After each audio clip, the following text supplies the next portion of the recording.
It's an honor to welcome back William Lane Craig, Research Professor of Philosophy at Talbot School of Theology and Professor of Philosophy at Houston Baptist University. Craig's an incredibly accomplished philosopher and theologian. On last count, I believe he's written in his lifetime more books than I've read in mine. And his topic today is anti-Platonic realism. Thanks. Thank you.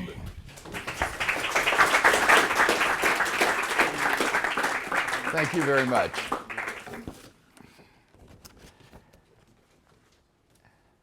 As I indicated in last night's lecture, the most obvious response to the challenge posed by Platonism to divine aseity is to advocate a sort of modified Platonism, according to which abstract objects are not uncreated, but rather are created by God. Such a view has been called absolute creation by Thomas Morris and Christopher Menzel, whose seminal article, Absolute Creation, in 1986, sparked the contemporary debate among Christian philosophers over God and abstract objects. Unfortunately, their paper tended to conflate a modified Platonism, according to which abstract objects exist and are caused by God's intellective activity, and a sort of divine conceptualism, according to which objects usually taken to be abstract are really thoughts in God's mind. I shall keep these two views distinct. Let's look first then at absolute creationism. Two main problems arise for absolute creationism. The first, troublesome, and the second, truly serious. The first problem is that absolute creationism's modified Platonism is theologically objectionable because it misconstrues either the scope or the nature of creation. This problem arises because of two features of many abstract objects: their eternality and their necessity.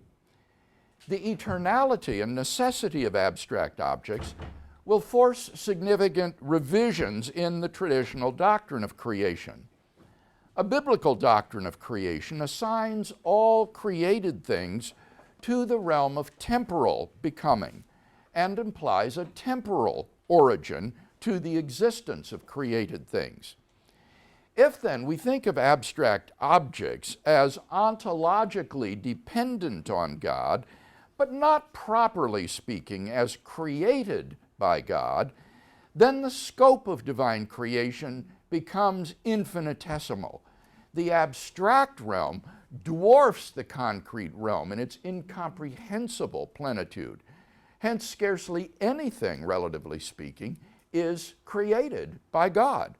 Most of reality is merely sustained in being by God, but not, properly speaking, created by God. But, as we've seen, the biblical writers bear witness to the truth that God, through Christ, has created all other things than himself. If, on the other hand, we expand the meaning of creation so as to comprise eternal ontological dependence as well as temporal origin of existence, then we subvert God's freedom with respect to creation. God is free with respect to the creation of the concrete realm of objects alone. The vast majority of beings flow from him with an inexorable necessity independent of his will. Thus, conceptualist Greg Welty seems to be justified in charging that Morris and Menzel have traded in a biblical doctrine of creation for Neoplatonic emanationism with respect to the realm of abstract objects, which is, as I say, nearly all of the created order. In sum, the ontology of theistic Platonism is incompatible with the doctrine of creation, attenuating either God's freedom or the scope of creation. The second, more serious difficulty with absolute creationism is that absolute creation seems to be viciously circular. In the literature, this is known as the bootstrapping objection, after the famous Baron von Munchausen, who tried to pull himself up by his own bootstraps. The problem can be most clearly seen with respect to the creation of properties. According to absolute creationism, God has created all properties. But in order to create properties, God would already have to possess certain properties. For example, in order to create the property being powerful, God would already have to be powerful. Thus, God would already have to possess a property in order to create it, which is viciously circular. Now, Morris and Menzel are acutely aware that absolute creation appears to involve what they call the ultimate act of bootstrapping. Namely, God must be the creator of his own properties and hence of his own nature. They reject any appeal to purely negative theology or to divine simplicity to escape the problem, because such doctrines encounter insuperable obstacles which Morris addresses elsewhere. Instead, they boldly assert that it is unproblematic that God create his own essential properties. Their essential point is that there is no objectionable circularity in maintaining that while God stands in a relation of logical dependence on his essential properties, they stand to him in a relation of causal ontological dependence. Morris and Menzel maintain that God is ontologically or causally prior to his nature, even though it is true that were his nature not to exist, God would not exist. There is no vicious circularity because the dependence relations are different. It does not follow that because God's nature depends causally on God, and God depends logically on his nature, therefore God depends causally on himself. Unfortunately, the vicious circularity which Morris and Menzel seek to elude is not, I think, the circularity alleged by most proponents of the bootstrapping objection. Morris and Menzel want to show, in effect, that while God causes his properties do not cause God. Therefore, God does not cause himself. By contrast, the vicious circularity alleged by the detractor of absolute creationism is, I think, quite different. The vicious circle alleged by bootstrapping objectors is not that God creates himself, but that properties, for example, must already exist prior to God's creation of them, which is incoherent. Prior to God's creating properties, there should be no properties, in which case, it is alleged, some of the causal conditions for the creation of properties are missing. This is the vicious circularity that absolute creationism seems to involve.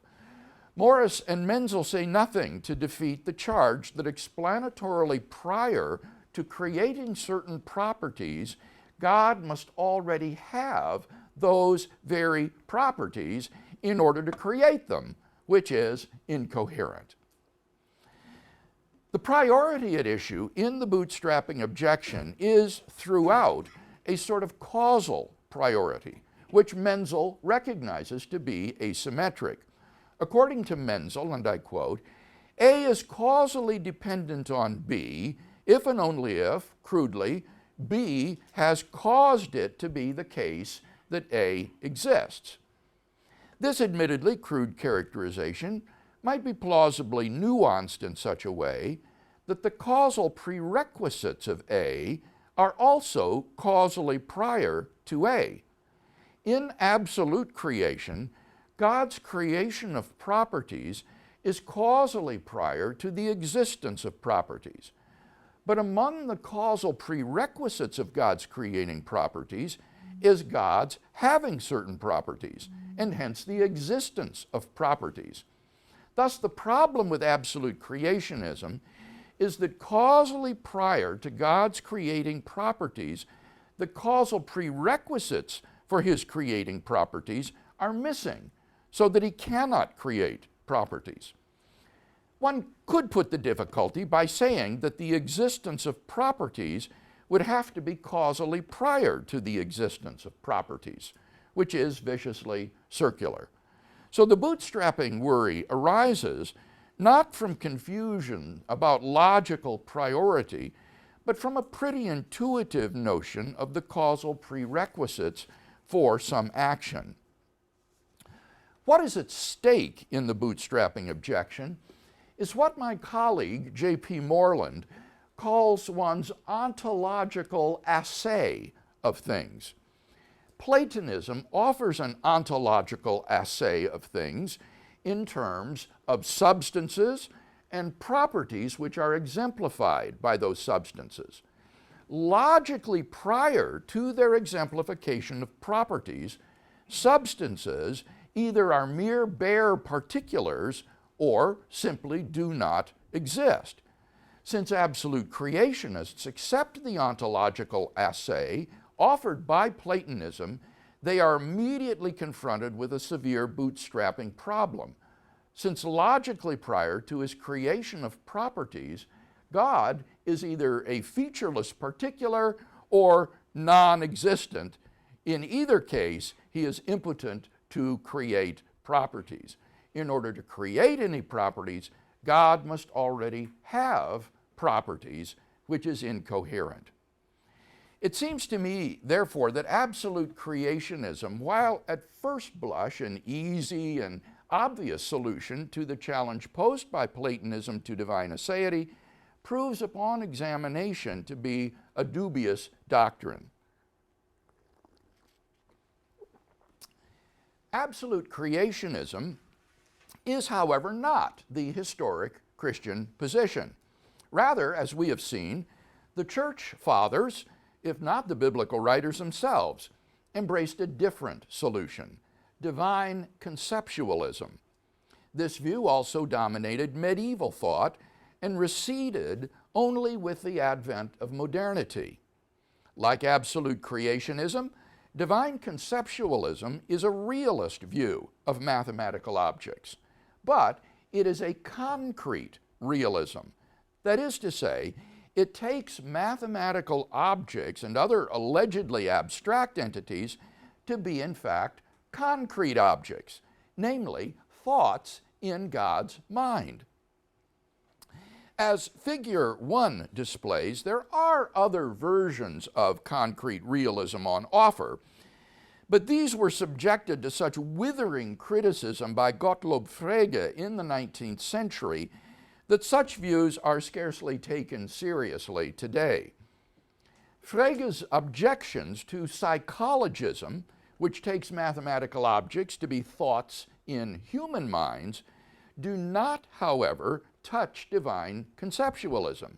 The necessity, plenitude, and intersubjectivity of mathematical objects may be impossible to square with psychologism, but they constitute no obstacle to identifying such objects with thoughts of God.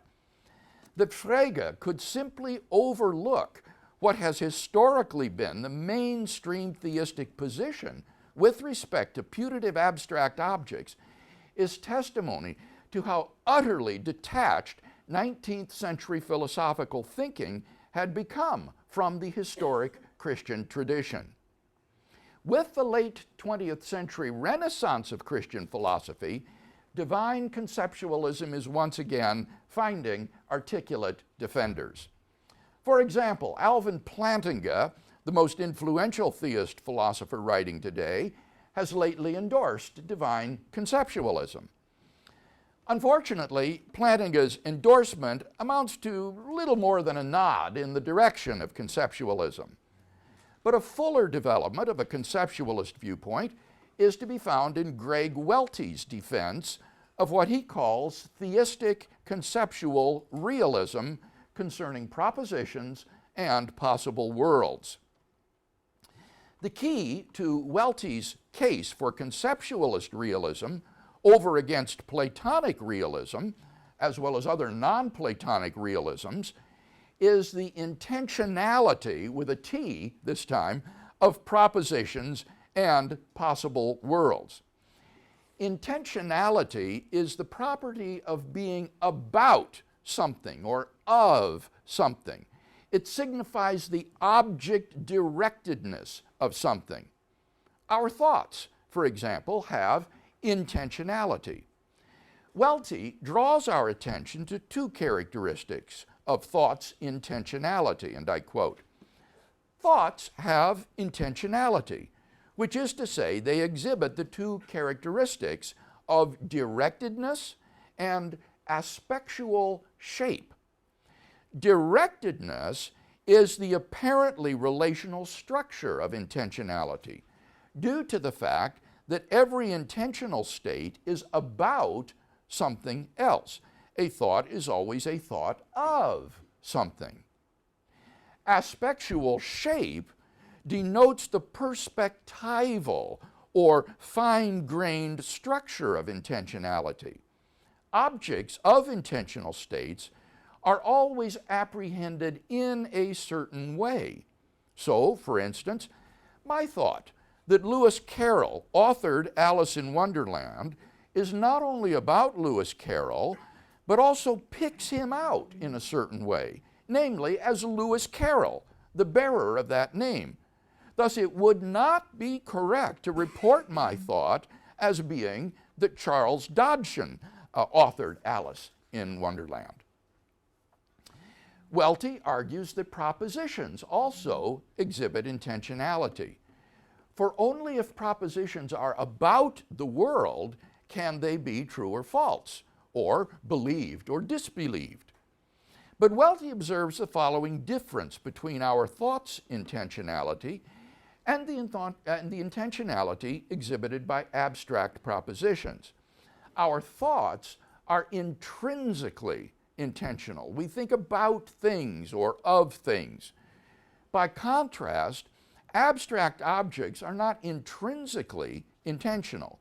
They have at best extrinsic or derivative intentionality by being the objects of doxastic attitudes, by being believed. In virtue of acquaintance with our own thoughts, we are already committed to the reality of thoughts.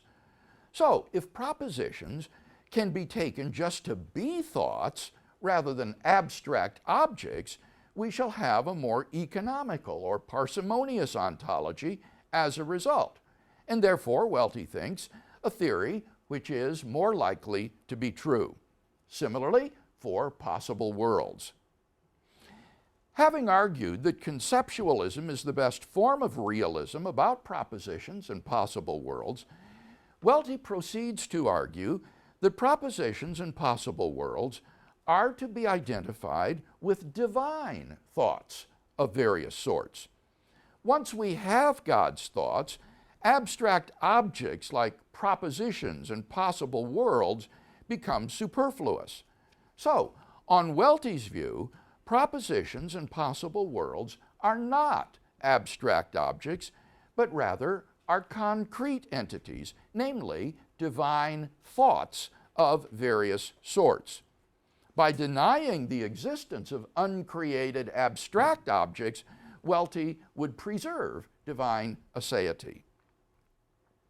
What about the bootstrapping problem? Divine conceptualism can avoid the bootstrapping problem, it seems to me, since properties are neither subsistent objects in the world, nor constituents in things, but rather thoughts in God's mind. Thus, logically prior to God's conceiving them, there are no properties. That does not imply that apart from God's conceptions, there are no wise men and no brown dogs, but just no wisdom and no brownness. Thus, the conceptualist should insist that it is false that in order to conceive a property, F, God must have the property being able to conceive a property. To be sure, in order to conceive F, God must be able to conceive a property, but he need not have the property being able to conceive a property in order to be able to conceive a property.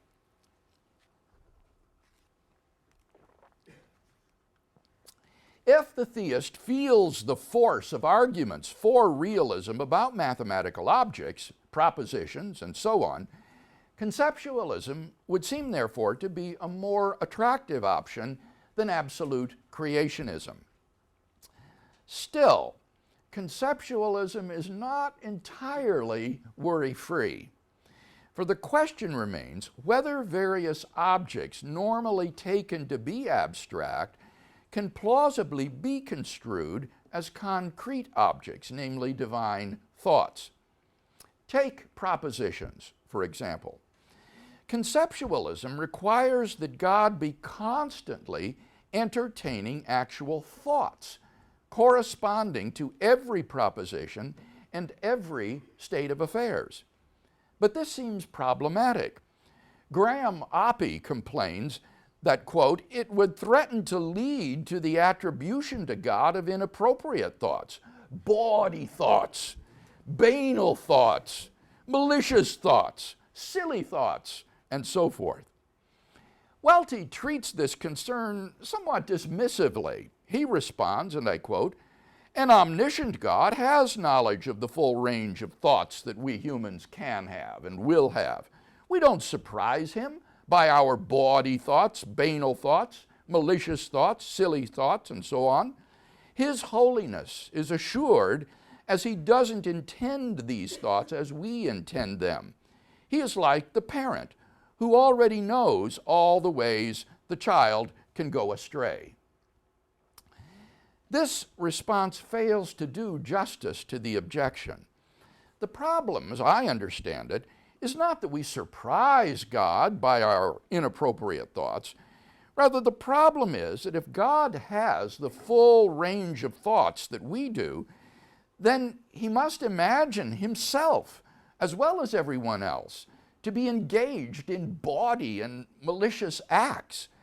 Moreover, rather than putting such detestable thoughts immediately out of mind as we try to do, he keeps on thinking about them. Of course, God does not intend to do these things. Nevertheless, he thinks about them constantly, which does seem to impugn his holiness. What about banal and silly thoughts? Why in the world should we think that God is constantly thinking the non-denumerable infinity of banal and silly propositions or states of affairs that there are? Take Welty's own illustration of the thought that for any real number R is distinct from the Taj Mahal. Why would God hold such inanities constantly in consciousness? Or consider false propositions like, for any real number R is identical to the Taj Mahal. Why would God keep such a silly thought constantly in consciousness, knowing it to be false?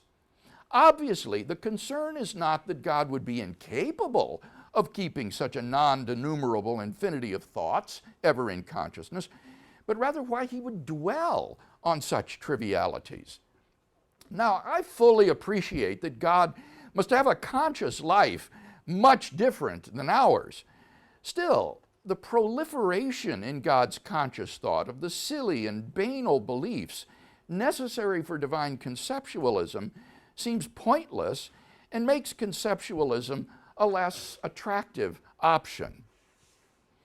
Another difficulty is that what Welty calls the aspectual shape of a thought does not always correspond to the aspectual shape of the proposition expressed by that thought. God's thoughts, as thoughts of a personal agent, have an aspectual shape that is uniquely his and is plausibly different from their propositional content. But if we say that propositions just are God's thoughts, we are no longer able to distinguish between the aspectual shape of a proposition and the aspectual shape of a divine thought having that propositional content. A first-person divine thought, like I am the God of Israel, is then a proposition. Since God has first-person thoughts, identifying God's thoughts with propositions commits us to the existence of purely private propositions, which are incommunicable by God and unknowable to us. At most, we could grasp a proposition like Yahweh is the God of Israel. But that is not the same proposition as I am the God of Israel. Indeed, God may never entertain the oblique thought that Yahweh is the God of Israel, so that there is no such proposition. First-person beliefs are just the proverbial camel's nose. Paraphrastic strategies for dealing with unwanted ontological commitments, including commitment to abstract objects, major on distinguishing propositional content from the way it comes to expression in our thoughts and language. To take a simple example, the thought that the number of people killed in the attack was 66, and the thought 66 people were killed in the attack, have, on the customary criterion of ontological commitment, different ontological commitments. The former commits us to the reality of the number 66, whereas the latter, using the numerical term adjectively rather than substantively, lacks such a commitment. So, which one is God's thought? If God thinks both, what are his ontological commitments? The ontological commitments of the former cannot be annulled by paraphrasing it as the latter, for the paraphrase cannot be said to give the propositional content of the thought, since according to conceptualism, both divine thoughts just are propositions. Suppose Charles Shihara and Jeffrey Hellman are correct that the commitment to mathematical objects in the thought 2 plus 2 equals 4 can be successfully paraphrased away. And suppose that God thinks 2 plus 2 equals 4. Then we are stuck with mathematical objects regardless of the success of the paraphrases. The conceptualists might welcome commitment to mathematical objects, but this same approach will wind up committing us to things like wholes, lacks, Wednesdays, and other unwanted commitments of ordinary language if God has indeed, in Welty's words, the full range of thoughts that we humans have and will have.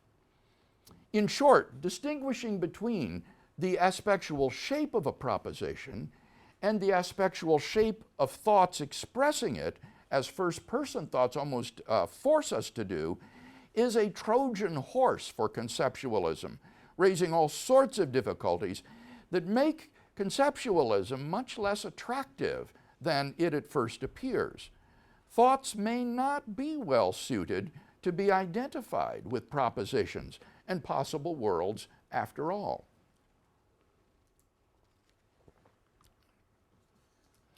We've been reflecting on the problem posed by identifying propositions with God's thoughts.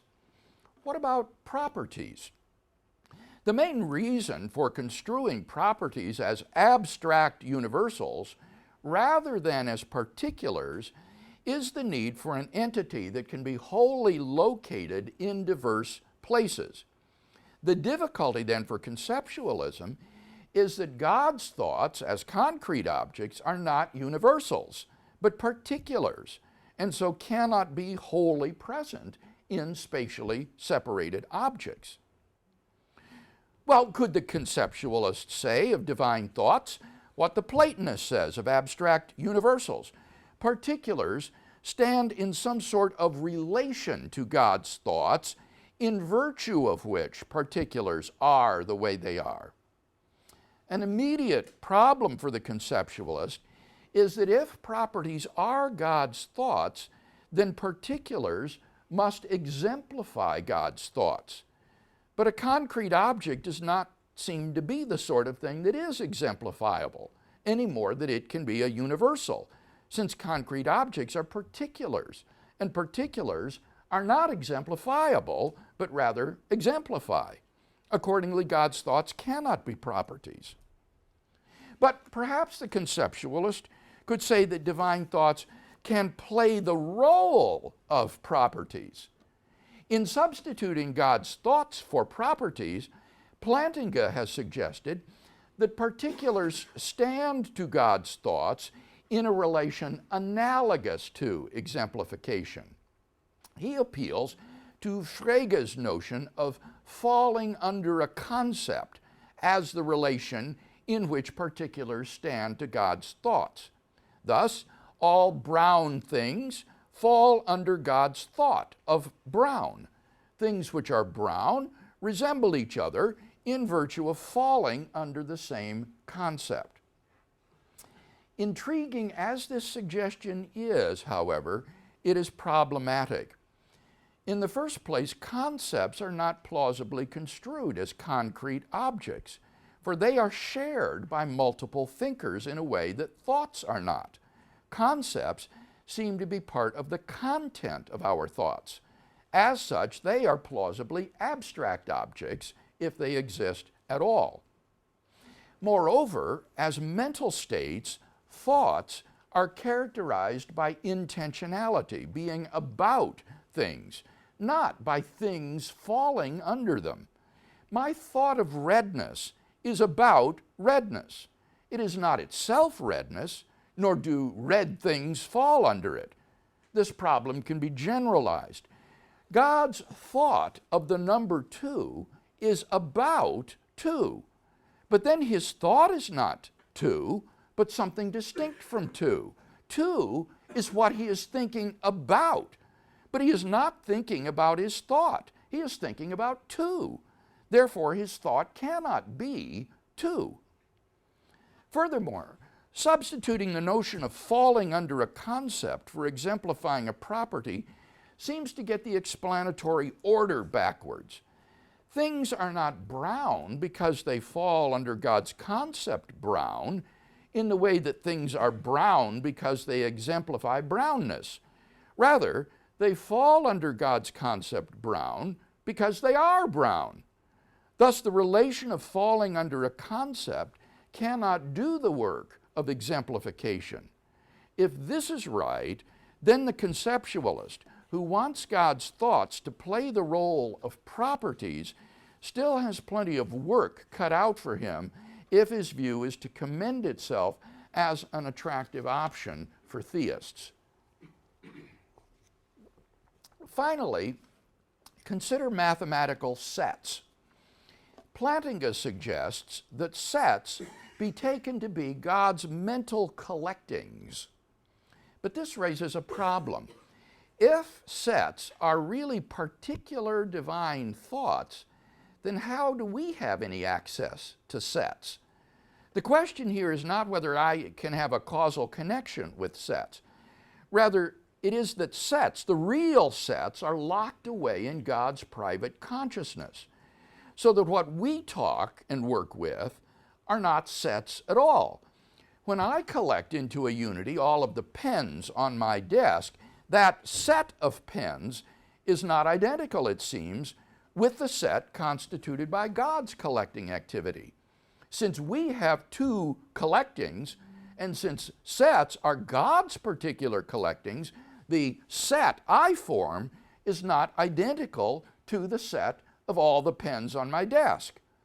But if sets are determined by membership, how could they not be identical, since they have the same members? In short, all sorts of worries arise when we reflect upon the conceptualist identification of objects typically taken to be abstract with God's thoughts. While by no means knock down objections to conceptualism, indeed, I think that conceptualism remains one option for the theist wrestling with the challenge posed by abstract objects to divine aseity. These worries should motivate the theist to look seriously at what other options are available before acquiescing too readily and too easily to the traditional conceptualist viewpoint. The foregoing all serves to place a question mark behind realism about abstract objects. Why be a realist in the first place? Perhaps absolute creationists and divine conceptualists have been much too uncritical in their acceptance of the indispensability argument for realism about mathematical objects and their ilk. Perhaps Christian theists need to take a good look at anti-realist alternatives to Platonism.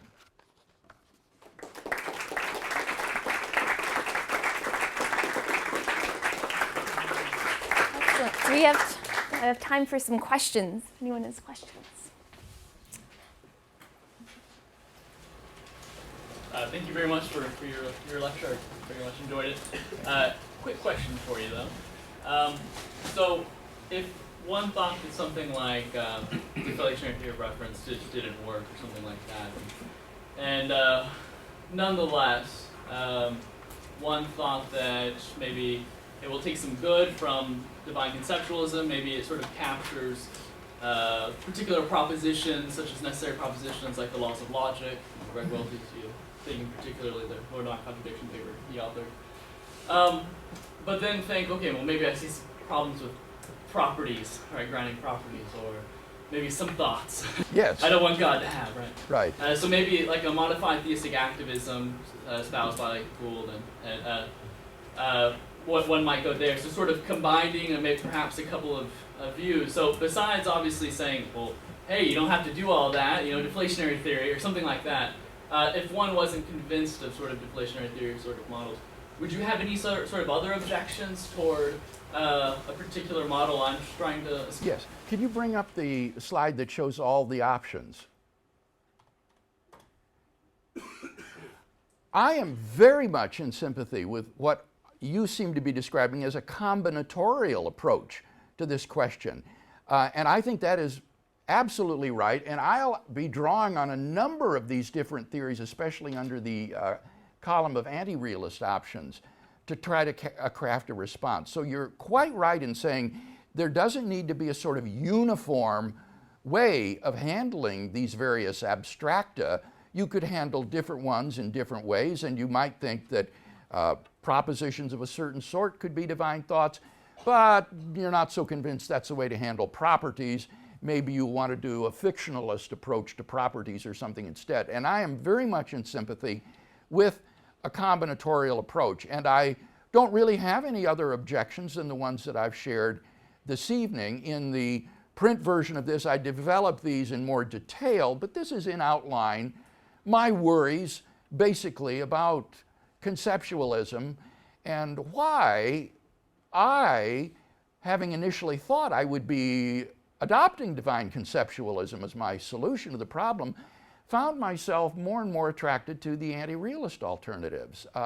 It seemed to me that there are worries about conceptualism, and I think that the arguments for realism are not very good. And so I began to ask, well, gee, why not be an anti-realist about this and to look at those various alternatives? Mm-hmm.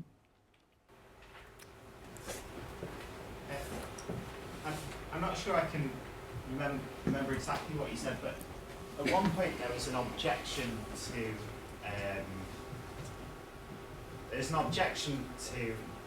kind of ordinary concrete objects exemplifying or instantiating universals understood as aspects of God's mind. And I was wondering if you could say something more about what the problem was supposed to be. All right. Here one enters into the classical debate over nominalism that stretches back through the Middle Ages.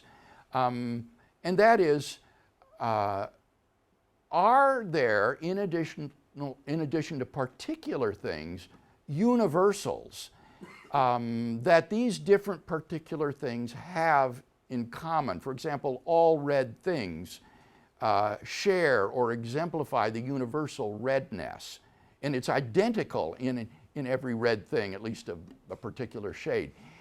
The whole motivation behind postulating universals was to have something that could exist wholly in spatially separated places, because concrete objects don't do that. They cannot exist wholly in spatially separated places.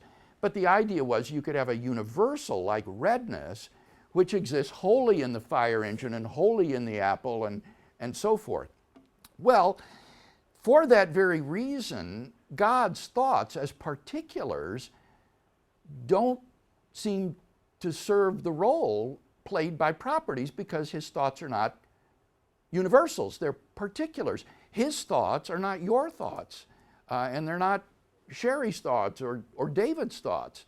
These thoughts are particular mental events in God's mind. And so they don't seem to be the sort of thing that can exist wholly at spatially separated places, or which can be exemplified by particulars. On the contrary, they are particulars. So it seems to me that on the face of it, the idea that properties are God's thoughts subverts the whole reason that properties were postulated in the first place to be universals. I guess what I was thinking was that there's no kind of obvious problem behind the idea that one concrete object stands in a certain relation to a variety of other objects Yes. that are located at a variety of different places in space and time.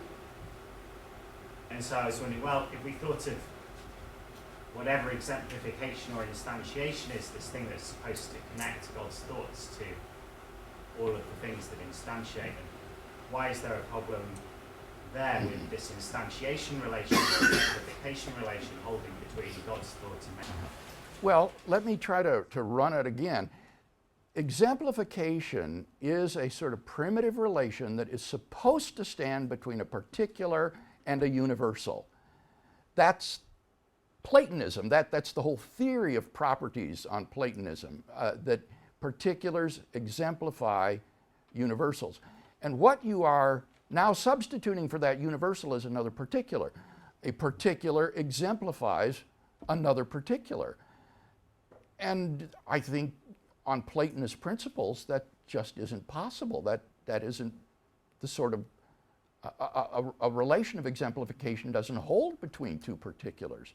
It holds between a particular and a universal. Now, what Plantinga does, as I say, is say, well, all right, God's thoughts aren't really properties, and particular things don't exemplify God's thoughts, but his thoughts can play the same role that properties do. And instead of exemplification, we'll have this Fregean relation of falling under a concept. So God has the concept of brown, and then these brown things fall under that concept. So you see, there is the move to try to craft a theory that will deal with the problem that particulars don't stand to each other in exemplification relations. And I offered a criticism of that as well. If you say that particulars can stand in a relation of exemplification to each other, then the whole reason for postulating universals in the first place seems to collapse. And we don't really understand what exemplification is then anymore.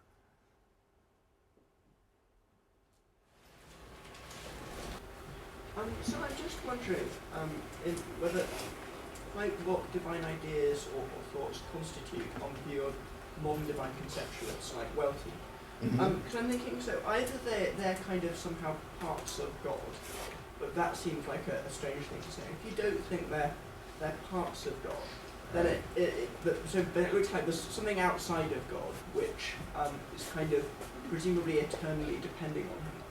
But if a divine conceptualist was okay with that, then presumably they could also be okay with some further entities supervening on these, not themselves divine ideas. And so I'm wondering if you could, a divine conceptualist, being comfortable with having things which are co-eternal with God, albeit dependent on him, could just have kind of sort of properly abstract Platonic objects supervening on divine thought in some such way that a lot of the problems about exemplification and the other things you're bringing out sort of weren't too bad. Yes, that is, I think, well spoken from an absolute creationist point of view. That might be exactly what the absolute creationists would say to the conceptualist. And I do think that there is, you've pulled a thread here that threatens to undo the conceptualist fabric, and that is, are these thoughts actual objects? Are they actual things that exist? Well, if so, God is not identical to his thoughts, because God is not a thought, right? So have you really safeguarded divine aseity on conceptualism, or have you proliferated an infinite number of objects that are not God, that are they're not identical with God, and yet they exist necessarily, eternally, and so forth? Well, the conceptualists would say, but since these are thoughts in God's mind, they are dependent upon God. The thoughts are dependent upon a thinker, and I think that's quite correct. And so you have that ontological dependence, but then the absolute creationist will come back and say, but I'm postulating exactly the same sort of ontological dependence upon God of these abstract entities. And the difference would be that these abstract entities, and this is very hard to express verbally, these abstract objects somehow exist apart from God. They're not immanent in God, whereas God's thoughts are immanent in a way that abstract objects are. And I think whether or not you think conceptualism is compatible with divine aseity is going to depend on whether or not you think that immanent things within God can be eternal, necessary, and all the rest, so long as they're not things that are quote unquote outside God or apart from God. And I share that intuition, I think. It does seem to me there's a huge difference between saying that there are aspects of God or thoughts of God or other things that are immanent to God himself, so that it would make sense to think of God existing alone, all by himself, and then there would be these immanent aspects and thoughts and other things in his being. That seems to me to be very different from thinking there are these abstract entities that are apart from God, quote unquote outside God, that are eternal, uncreated, and necessary. So I can share that conceptualist intuition. But it does motivate me further toward an anti-realist point of view and say, well, are thoughts really objects? Are they really things? And I'm inclined to question that and say, no, what you have is a thinker, and he is thinking, but it's a hypostatization or a reification to make them into things. When you have a thinker who is thinking, and then you reify what he's thinking into a quote-unquote thought and make that a thing. I am inclined that kind of nominalization is illicit. And again, you can see my anti-realist slip showing in what I'm expressing to you right now. Good question, though. It might be a totally confused question. That's all right. This is a very difficult subject. So my reading of early theologians and medieval theologians like Aquinas and stuff is that they subscribe to the doctrine of divine simplicity. So the challenge is kind of, the doctrine is motivated by the challenge of Platonism, so that God is his properties. Yes. I'm not quite sure how you relate that to this, or whether it is related. Well, this is a question that Professor Nagasawa posed, I believe, last night. And I think it's very relevant to the bootstrapping problem, because what you can say is that God doesn't create his properties. He just is his properties. God is his omniscience, his omnipotence, his goodness, his eternity, and so forth. And so there isn't anything distinct from God there to be created. And Aquinas was ostensibly a sort of divine conceptualist. He followed Augustine in saying that the Platonic ideas or forms are ideas in the mind of God. But then, by means of his simplicity doctrine, he went even further by saying that the idea that there is a plurality of divine ideas is just our conception. We can't conceive of God's simple essence, and so we conceive of it as involving a plurality of divine ideas, but in reality, there is no such plurality. In that sense, Aquinas is a sort of anti-realist about abstract objects. He doesn't even believe in a plurality of divine thoughts, much less a plurality of of abstract objects. And while I think that would escape the bootstrapping objection, I am inclined to agree with Morris, Thomas Morris, that the doctrine is unintelligible as well as poorly motivated theologically, and seems to me to be even more difficult and desperate than the problem that we're addressing now. It's trying to solve the obscure by postulating the more obscure, if you know what I mean. So I address this in the print version of these lectures, but haven't gone into it because of reasons of time. But you're quite right in seeing that as relevant to the last couple of questions that we've had. Yes, I'm sorry, yes. Just a tiny question about the banal thought issue. I wonder if the conceptualist, I'm very sympathetic to the other worries of the Catholic position, but I wondered if the defender of divine conceptualism could try and get around those sort of worries about, would God really be thinking about this all the time? By saying, well, or something like the following, well, take any of those thoughts that is kind of maybe uncomfortable or weird to attribute to God. There's going to be a fact about whether that thought is possible or not. And so the corresponding thought, either it's possible that P or it's not possible that P, is going to be a truth that an omniscient God will have to know. And so the relevant propositions can exist and, as it were, be in the mind of God by only figuring in these modal truths that an omniscient God will know. So they don't have to sit around attributing to God banal, undetached, uncomplex thoughts about, well, I don't know, bodiness. Well, it would seem to me that then these are distinct propositions.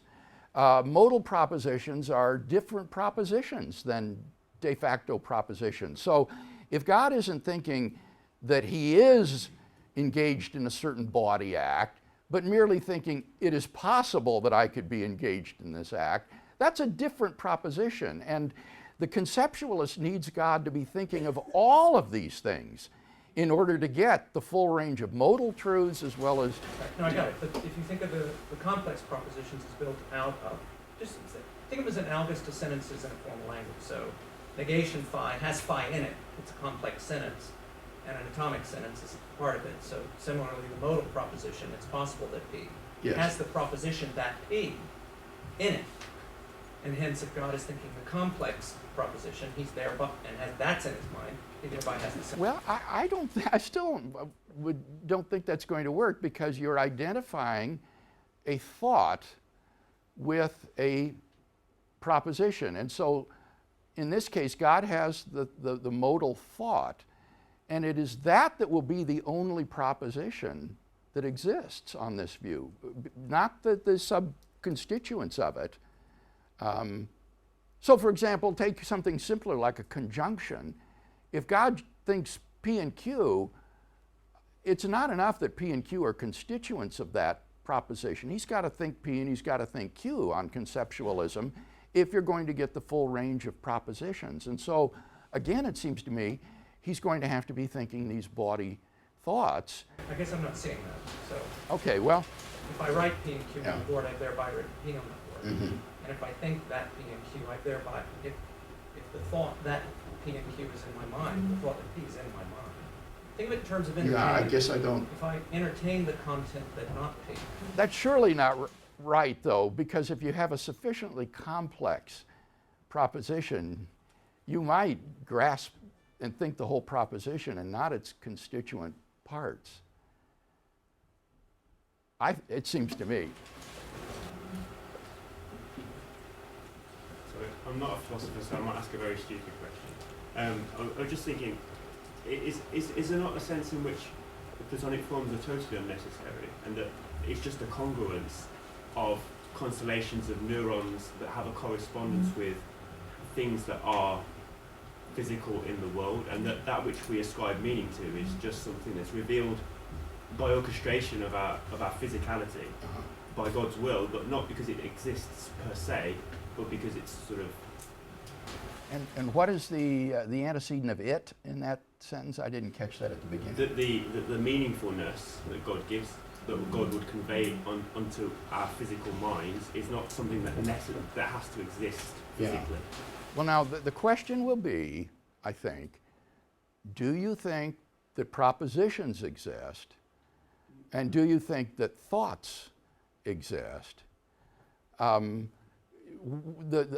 think the question of meaningfulness and so forth isn't at the heart of the issue here. It will be whether or not you think there are propositions that are true or false, and whether or not you think there can be thoughts in addition to just neural states or neural firings. Because in God's case, there are no brain states correlated with his mental states. So you've got pure thinking, you've got pure thoughts without neural states. And the conceptualist wants to identify those mental events with propositions. I just tend to think it's just a correspondence between things that are physical. It's just that we haven't encountered such things that. And propositions are just the correspondence between mental, which are physical states. Mental states are physical states, you think? I would say that they're. Well, no, okay. I admit there's a certain problem. I mean, if you do think that, you see, theism just goes out the window immediately, because the whole notion of God is of a thinking, self-conscious person who has no brain states and isn't associated with neural states or material substratum. So that would be a deeper objection lodged against theism itself rather than against the problem that we're wrestling with here, which is an in-house debate among theists.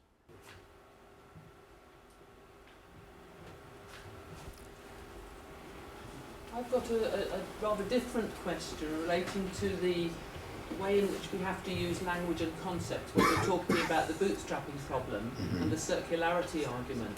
And if God is the being who invented time, can we actually talk of things being before and after, prior to that creation of time? It's absolutely critical in understanding the bootstrapping objection that we understand we're not talking about temporal priority, because you're quite right, there is no temporal priority of God to his properties or the existence of properties. Properties will exist eternally and necessarily.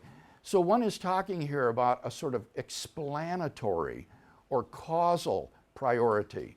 The absolute creationist wants to say that properties exist because God created them, or because they're ontologically dependent on God. So he's explanatorily or causally prior to the existence of properties.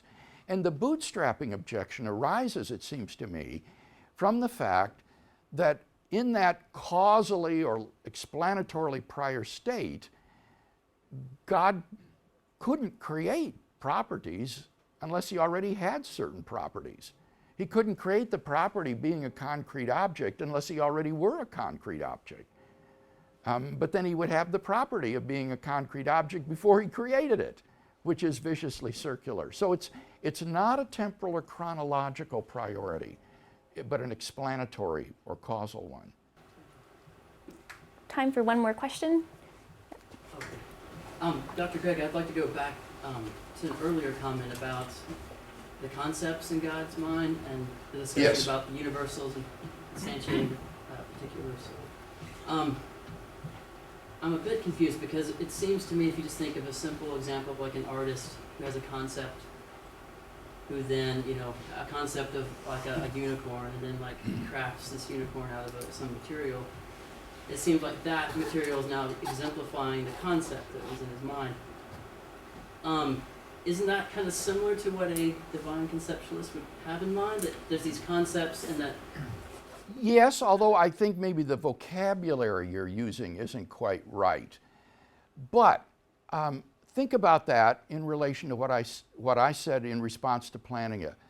When you have the concept of a unicorn, and Professor Nagasawa has the concept of a unicorn, you can share the same concept, right? You can both think about that same thing. Or the number 2, you can both think about the number 2 and discuss its properties. You have the same concept. So that means that a concept is not the same thing as a thought, because a thought is a particular thing. Dr. Nagasawa doesn't have your thought. That's personal and private and particular to you. He has his own thoughts. But both of you have a thought which has the same content, the same conceptual content. You are thinking of the same concept. So it seems to me that concepts are abstract objects. Concepts are the abstract content that can be grasped by thoughts. And therefore, I think it's not right for Plantinga to identify God's concepts with properties on conceptualism. He should be saying that God's thoughts are God's are properties, or play the role of properties. So the question then is going to be, when you have an object that you are thinking about, does that object exemplify your thought? Or and that seems to be wrong, because, as I say, particulars don't stand in the relationship of exemplification. That doesn't fit the way one normally understands that. And similarly, falling under a concept, the problem there is, again, that a concept is an abstract object, and the conceptualist is wanting to get rid of that in favor of thoughts.